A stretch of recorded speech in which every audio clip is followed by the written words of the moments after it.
Ang Basilica Minor ng San Miguel Arcangel o pangkaraniwang tinutukoy na simbahan ng Tayabas ay ang pinakamalaking simbahang Katoliko sa lalawigan ng Quezon sa Pilipinas na matatagpuan sa lungsod ng Tayabas. Tanyag ito sa malasusi nitong hugis. Gaya ng karamihan sa mga simbahan ng Pilipinas noong panahon ng Espanyol, ang unang simbahan ng Tayabas ay yari sa mga material na madaling makuha sa paligid, gaya ng kawayan at anahaw.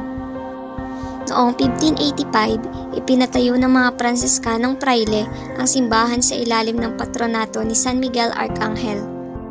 Makalipas ang 5 taon, ipinaayos ito muli ni San Juan Bautista, isang simbahang yari sa Tisa ang itinayo noong 1600, ngunit nasira ng lindol noong 1743. Pinalakihan na ang simbahan ng ito'y ipatayo muli noong mga sumunod na taon matapos gibain ng lindol.